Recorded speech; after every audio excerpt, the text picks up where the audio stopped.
All right, so we are on page live now. We will be doing it now. Good evening, everyone. Wait. Good evening, everyone. I'm your friend and host, Priyanka Kapoor. Welcome to the biggest Facebook group of Indians in Sydney. Today we have INDU KANNAIYAN with us. So INDU is, she has served as a life coach and a communication coach for professionals for more than 3 years. INDU is a thoughtful leader and expert in effective communication. She is the CEO and founder of INDU Success Coaching and has been featured in 3 Zs. INDU is the area director of Toastmaster International. She has won Toastmaster of the Year 2020 award of her club. She is a Justice of Peace, NSW, serving the local community.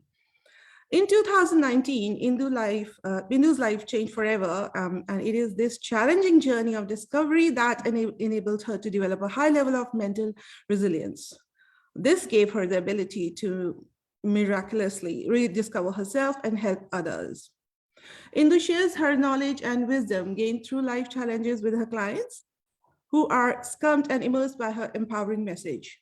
She has the unique ability to get to the root of the problem and can solve it for her clients through different coaching methods that produce lasting results.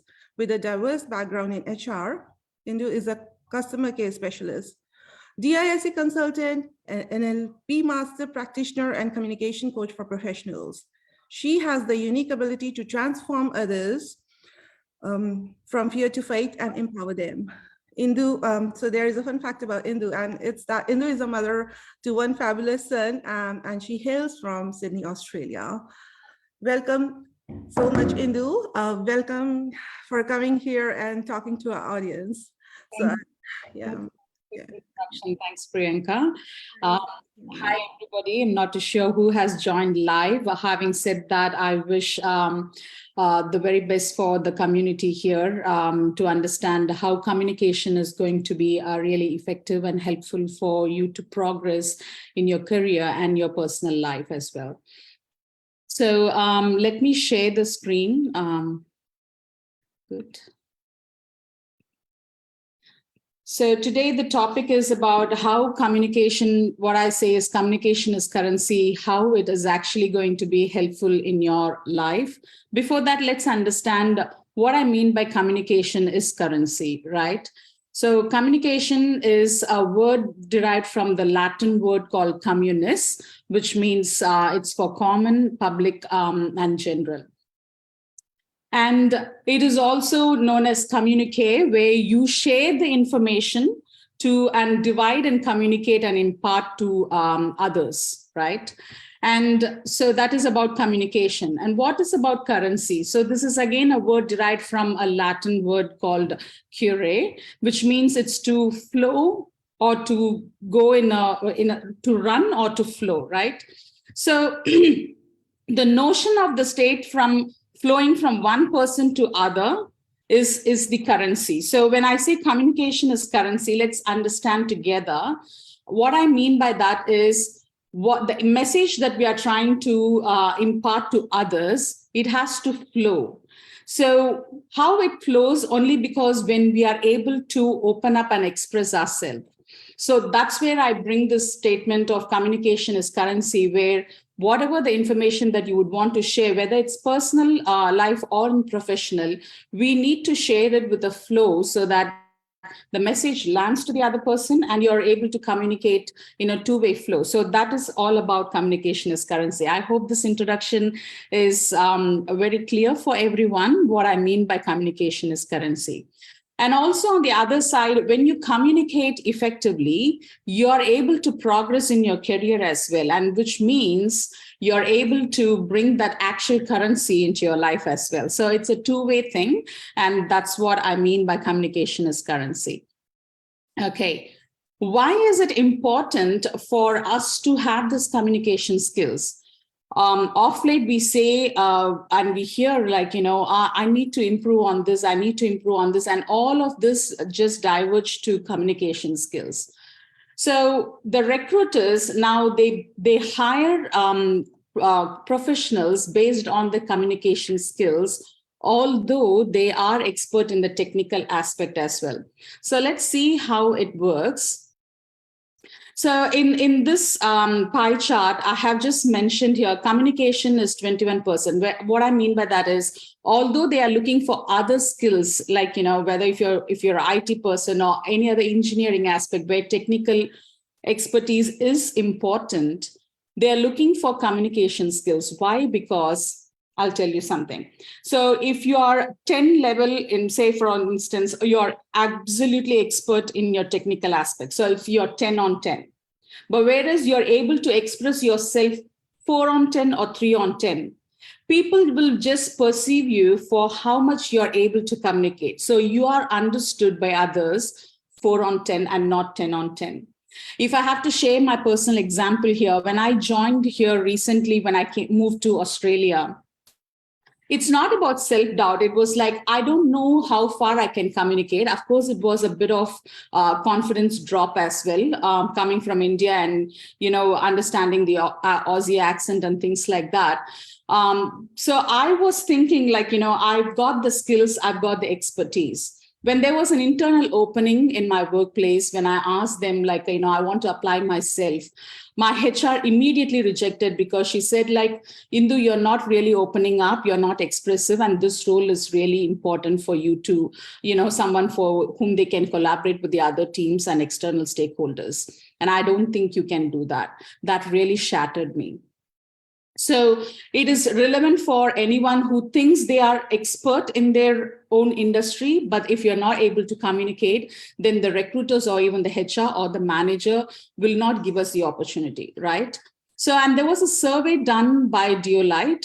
What they have done is, what they have come up as a report is, by 2030, just in about 7 years' time, 2/3 of all jobs in all industry, communication skill will be the key. So, and also according to popular statistics, they say all professionals fear to open up and present themselves in a forum where you're talking to one-to-many as well. So communication skills is important for you to sustain the job as well as to move up in your career as well. So, and well, who is this for? If this is you, where you feel really stuck, where you're not able to express yourself, you feel like, I'm sitting in a closed box, like there is no progress. I'm absolutely stuck in this job. I don't know. I want to apply myself in that position, but I'm not able to do so. If that's the feeling, hold on, I've got something for you. And you also feel like, oh, I don't belong to this group just because we are not able to express ourselves in the thing. I've had clients who said, Indu, people are talking about this and that, like, they're talking about NRL or the sports or anything, but, I'm just a passive observer rather than I'm not able to talk to them. I'm not able to mingle in the conversation. Or there was a time where in the team meeting, everybody are voicing out their opinion and suggestion about a particular problem. But although I know the suggestion, I'm not saying that. So I feel like I'm not belonging there. If you have felt so, hang in there. Or if you feel like, oh, in my workplace, I'm not recognized. I'm doing the effort. I'm doing as much as I can, but I'm not being recognized because I don't know what to do about it. If that is you, then this is the right place. So let's see how much our communication is costing us, right? So communication is essential even for the business. So they recruit you, as I mentioned in the previous slide, they recruit us based on what's our capability on communication skills. Why? Because businesses cost, because if an employee is not able to express or ask questions or able to collaborate with the team as and when it's required, it costs the business as well.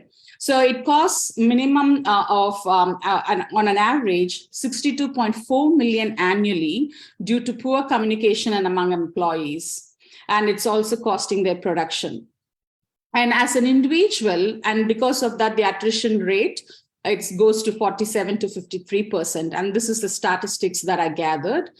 And how it's costing you as an individual, as an employee, how it's costing you. It costs your mental health because you're not able to express as freely, as effectively as you would want to. And so that causes a lot of tension and pressure on you. And then it costs your relationship as well. Because some of the times where you are either pleasing or you're not saying anything at all. So that costs your relationship as well. And your valuable time.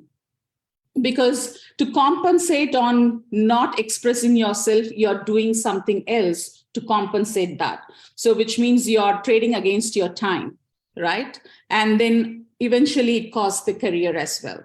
And so on an average, an individual, they lose nearly about $16,000 to $28,000 per year. That's huge, isn't it? Because you go to the doctors, you think, okay, I'm stressed, so let me go to the yoga, or I'm stressed, and so you're avoiding your relationship. It could be in any form, but when you evaluate that, that's the average a person is losing, or it's costing them per year, right? So you can evaluate on yourself how much is costing you because of lack of confidence in communication or not building up that skill. How much have you lost in the previous year?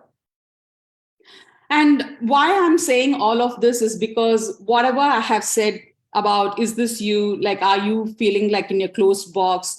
Are you feeling, not feeling belonging, or you're not being recognized? All of that journey I have been through. So I came here to Australia back in 2011 with my husband, of course, my son as well. He was 10 years old then. We had a good life in terms of getting our PR and then citizenship, and then we bought a house. All of that was going smooth. But then deep down, something was not matching between me and my husband. And it's only because purely, I was not communicating or expressing myself how I'm looking at towards, like, whatever the thing is. Neither my husband was able to express the same to me as well. So we were there, but it was not really matching well. And so I was tied up in this maze. What do I do? What should I be doing? Like, it was really, really driving me crazy. And as what Priyanka introduced in this time of 2019, I had to take a very huge step of stepping out of the marriage system. So we were separated. And by 2020, that was the time COVID stuck, and I lost my job because of that. And it was very simultaneously at that point of time, I was approached by someone saying that, would you want to do the life coaching course? And I had no idea about what this life coaching course is all about. And I was in the deep end of my life as well. Because back in 2018, my father passed away as well. So I was like in a lot of, mental trauma and stuckness. I didn't know what to do. Having said that, the word called leap of faith, and that's what I did. I was like, okay, let me go and try and see what this life coaching course is all about. Because she mentioned something, you needn't do it as a business, but this will help you very much, the state of mind where you are at. So it just, as a leap of faith, I said, I went for the first day and I thought, okay, this is it. I'm like, really, it's powerful. And since then the journey started where I started investing on myself. I started doing my coaching and then learning coaching, and this is my NLP mentor. And this is another mentor of mine where I learned how to do the public speaking skills. Of course, I was in Toastmasters as well. And then this is another stage speaking event. And just a couple of days before I got this award from my coach, Tony, for an NLP breakthrough with my health as well. And that is where I was able to go for a bridge climbing with my son, which was a 12 years dream for me. And today I'm here as a coach, helping professionals to communicate, which not only helps them in their professional life, but it helps them to open up and be more expressive and create that healthy bond with their partners, not only with partners, with kids and the significant others as well. So that's a brief introduction about me. And I'm going to just explain you about the communication model, so we understand how we perceive information and what is our subconscious mind is doing, and how we actually put that information outside. This might be too much information for you, but it's not necessarily you understand every component of it, but just have an observation about it. And if you're interested, I will talk to you in a later stage. But this is very essential for anyone to understand what we do consciously and unconsciously for us to communicate better. So, okay. So for us, how we perceive information is through all the sensory acuity, which is your vision, auditory, smell, taste, and then kinesthetic. Yeah. And so these are all the external events. So any information, as even while you're watching this, you're getting the sound of me saying things, and you're watching it virtually, and then probably you can pick something from in your nearby. So you're getting all these information. These are all the external things that's happening. And then internally you perceive it, whether, so as the things are happening around us, there are about 11 million bits of information a person actually hears in an everyday life. But what happens when it all comes through all different sensory organs, as I mentioned. However, the brain, it's got the capacity to delete, distort, and also generalize information.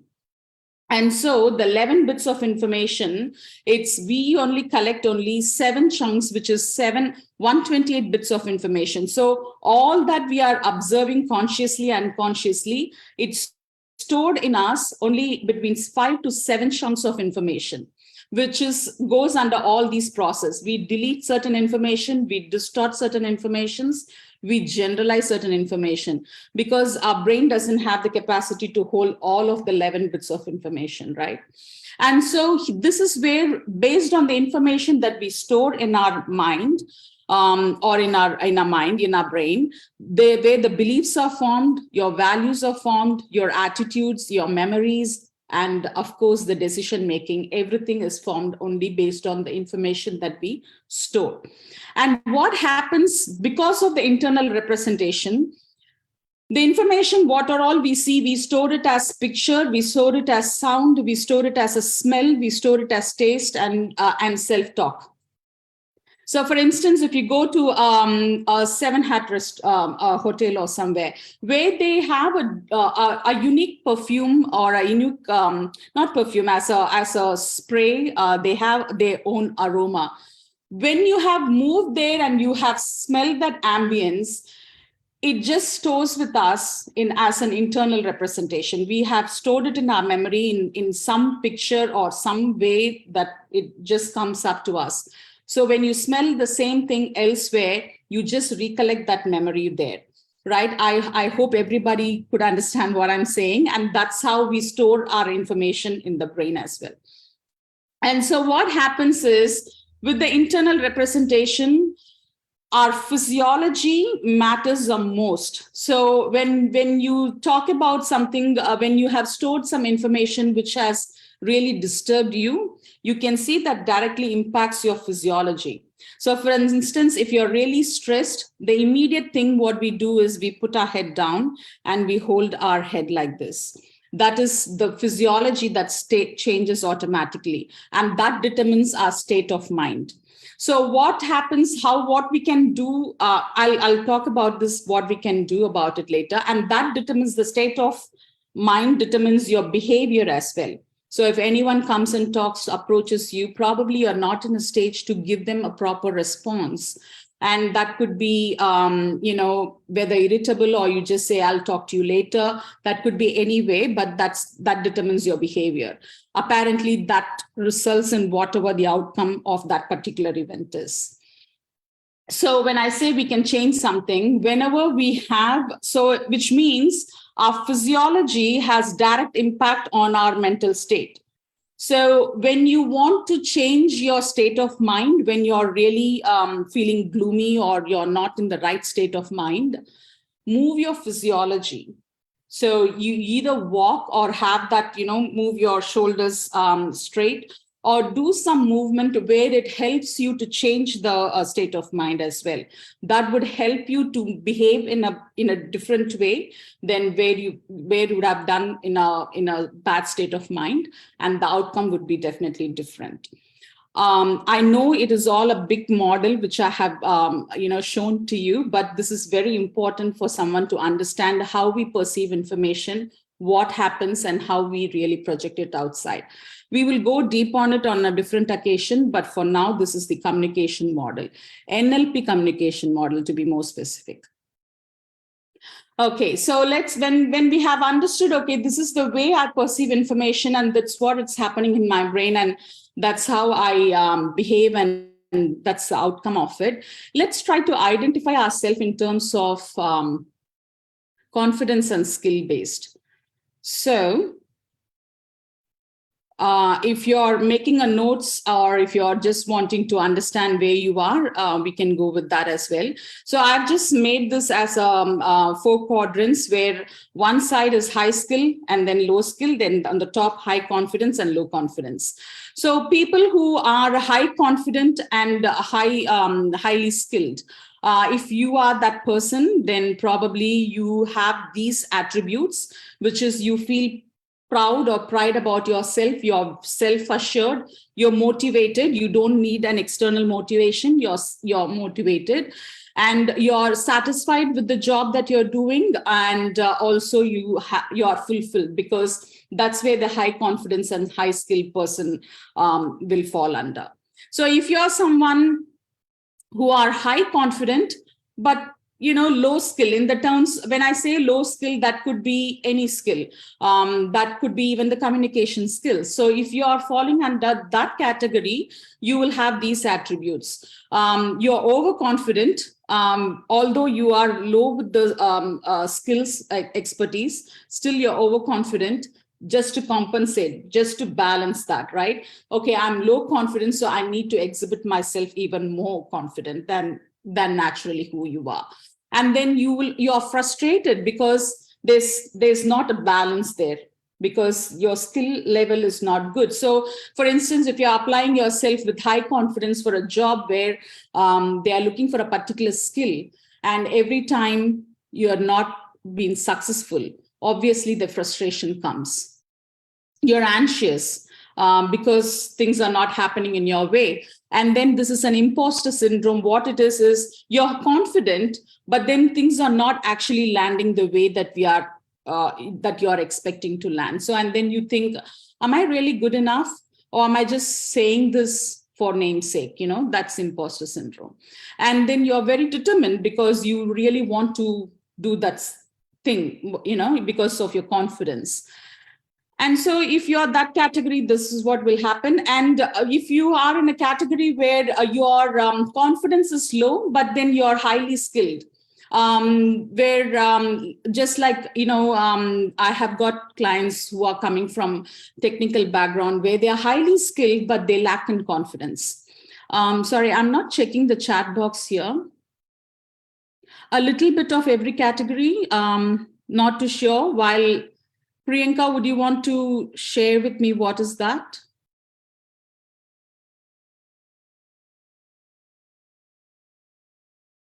Okay. Not getting that information anyhow. Okay, so low confidence, highly skilled, where you feel insecure because of the low confidence. And then you feel anxious. Self-criticism happens a lot there. Oh, I'm not good enough. I don't think I'm able to do this, although you're skilled, highly skilled. You're underestimating yourself for the reason you're not able to express yourself, and a fear of failure as well, right?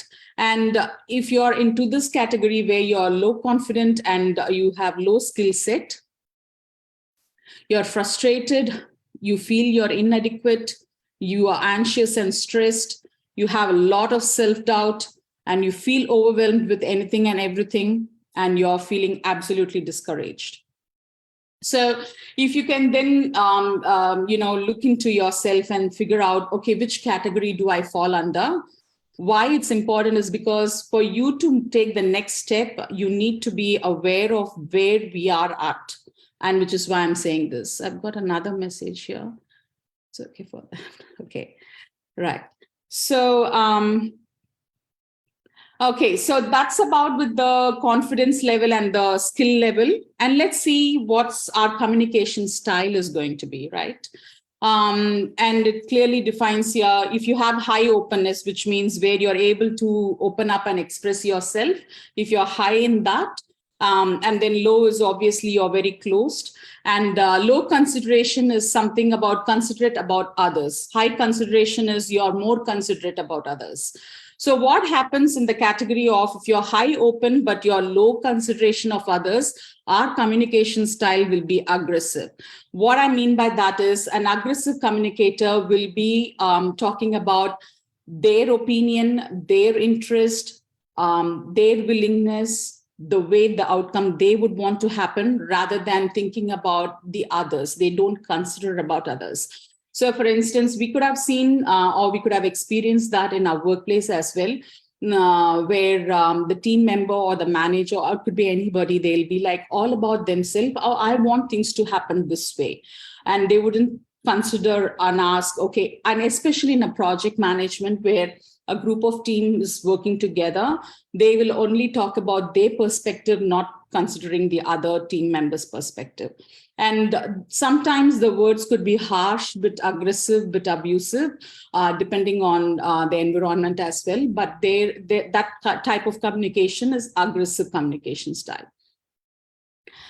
And the other type of communication style is a high openness, high consideration and low openness, where it is passive, where you are more considerate about what others are going to think. They are mostly people pleasers, basically, because they want to keep the others happy. They don't want to hurt others' feelings. They always more inclined to others' opinion rather than considering their opinion.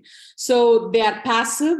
So mostly they bottle up, and eventually what happens is they become passive aggressive. So when they bottle up their opinions, they feel they are not. They feel themselves very infinite. They don't see that people are recognizing them. And eventually they bottle up, and then they, like a volcano, they spurt out. So their communication then becomes passive aggressive. And time to time, we all have been in that space as well, when we consider more about others' opinion and we hide it about ourselves. And the assertive communication is, they are able to express their viewpoint, also their consideration of what others would feel. So time to time, their communication will be, this is what we would want to do. However, let's go around the table and take the opinion of others. So while they brainstorm, they always take the opinion of others, and then they make the decision based on what it has to make. I'm talking about this in the workplace setup, but this is totally applicable for an individual in whichever environment they are in. Yeah, so that's assertive. So we all are aiming to be an assertive communicator rather than being aggressive, passive aggressive, or just passive communicator. So, and okay, so while I'm talking about all of this, communication is important, key aspect to build relationship, for growth in the career, and also to progress in our life. And we looked into the communication model. We looked into which category we fall under in terms of confidence and skills. And we understood where we are at in communication. Are we aggressive? There should be something sparking in you, and whatever it is, it's right for the time. So do not think, oh, I'm this, and then don't beat up yourself. That's all fine. We can, once the awareness is there, we can all work towards what's the best for us. So now this slide is particularly talking about life matrix. What I mean by that is, in a given time, like, so now in this birth, say, for instance, 100 years, if I have the capacity to live 100 years, then what are we doing in this lifetime? So I've just made this. So my life matrix is this. I'm already 46 now, and I'm determined that I'll be alive, hale and healthy until 85. So if I have decided 85 would be my time, then what is that I need to do in the interim period? So I've got only these many years that I need to work on myself. So if someone is aiming to make their life a better way from where they are today, it is about time that we take the decision and make the action, right? So we think we procrastinate or we postpone things because we think we have a lot of time left for us, and which is why there is a delay in the decision, there is a delay in action taking, and which is why year after year, for some, the life is just the same. And I think this is profound because when I was introduced to this pattern, I realized, oh my God, okay, I got work to do because my life journey, everything started when I was 43. So I have to really buckle up. That's what I think for myself. But what is it meant for you? You got to look into it. Okay, now I have to do these things. I've got these things in my life that I would want to achieve. So then you will start working on your goals. Probably how to work on the goal setting, if possible, we can take it another session sometime later. But this is an introduction to see, okay, what is that we need to do in this lifetime? What is that I can achieve in this lifetime, right? And then you will be able to talk to yourself, okay, now this is what I need to do. The first step, I have to do this and that. So that's how we can progress and propel ourselves towards the future. And the secret formula, how we can do, as I just mentioned, a decision has to be made. So today, if you have decided, okay, I've got so-and-so X number of years for me to achieve these things, I am going to start this. You might have 10 things in your bucket list. You might have 10 things in your to-do list. But what is the top 2 that you have decided, okay, I have to start. It's been a long time that I have been procrastinating on this. A decision has to be made right now. Or I'll make a decision tomorrow. No, it has to be made then and there. Yeah, so the decision has to be made. And what most people don't work on is their belief about themselves. That some of them, they make the decision. Sometimes they even do take the action, but they don't believe that they can. So there is something that we need to internally work around our mindset, our belief as well. So then you are able to take the right action. So you are able to get the results that you desire to have. So a decision has to be made and then work on your belief system. Some of them, they make a decision thinking that, yeah, I'm going to do, like, when you're in, especially in an event where it's a mass and then you are getting pumped up, you're in the peak state, oh yeah, I'm going to do this. But if you're not working around your belief system, where it says mostly, I think in the last webinar, Vivian really touched about the belief, internal belief aspects and things like that. So you got to work on your limiting beliefs. You got to work on your belief and believe that you can, so then you take the right action.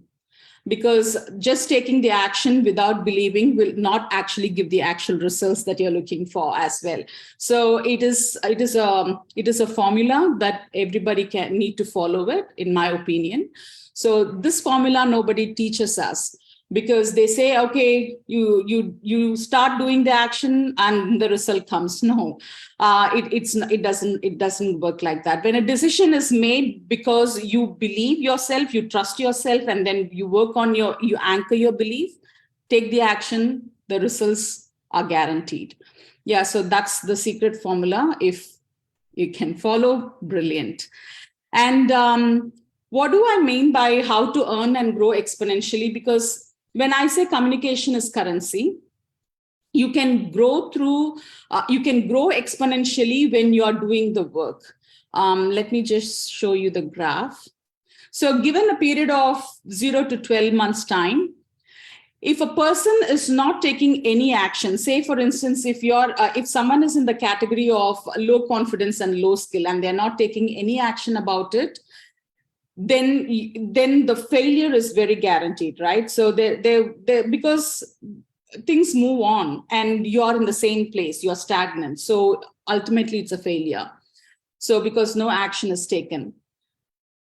And if you take an action, there is an exponential growth, either through, I've mentioned here coaching, but either through a mentor or a guideline or a proximity support. You need to have something there to propel you forward. And that's where your growth is going to be exponential.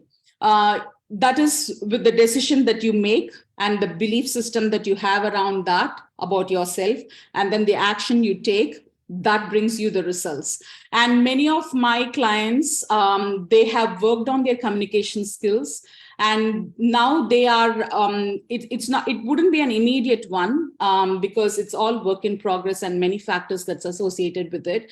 But now they have the confidence where they thought, I cannot apply for that job, they are applying for it, and I'm happy about their progress as well. So it is exponential, will not happen overnight. It is a compounding effect. So you need to start working on yourself, so then you grow that, you have that exponential growth eventually. So these are the people who actually do the action. The people who are in low confidence but high skill, or high confidence and low skill, they actually work on them. Not necessarily the high confident, high skill people really do that because they are already motivated. They will have a different way of growing their career. But the people who are low confident and low skill, mostly 99.9%, they are no action takers. So that would be a lot of work for you to move forward to the next category and do the work that you're doing, because for them, it's a self-realization is very low. So this is how you can grow exponentially when you are able to compound your action and take and see the results. Okay, and this is one of my clients' thing. I will just run through very quickly. Hi, everyone. A big shout out to INDU KANNAIYAN from INU Success Coaching for dramatically transforming me into a better person overall. After joining the Speak to Connect program for 3 months, I've grown so much as a person, especially being an assertive communicator at my workplace, tackle whatever life has to throw onto me through effective communication, develop rock-solid mindset, recognize my own self-worth, and develop a professional identity for myself. INDU has taught me. Okay, so it's a 2-minute one. I'll just stop. When this person approached the same sort of low confidence but high skilled, and she developed that confidence to communicate. Now she has applied herself in a better position and she's enjoying her role. So I thought I'll just give a gist about that. And okay, so what we can do, okay, now having exposed to all of this, what is that first thing I need to do? If someone asks me, Indu, now what do I have to do? What do I do? I have got the secret formula. What are the things I need to do? So these are the 3 steps that you can do. One is create your goals, have your, and work on your mindset. Create that possibility mindset, not just the growth mindset, the possibility mindset as well. So create that. And then you have to connect with people. So connect with people in such a way where you are connecting with the right mindset people, where you are able to create your own proximity. So your opportunities are there, as well as your proximity supports you. And that proximity needn't be the outside person. That could be your family itself, who are able to support you. That could be your friend. That could be your neighbor. That could be your colleague. That could be your manager as well. But you need to connect with people as well. And that's when you will know the different behavioral patterns. You will understand the behavioral, different style of communication as to different situation, how you're able to connect with the people as well. And then you have to open up. So when I say convey, there are times where we think only talking is communication.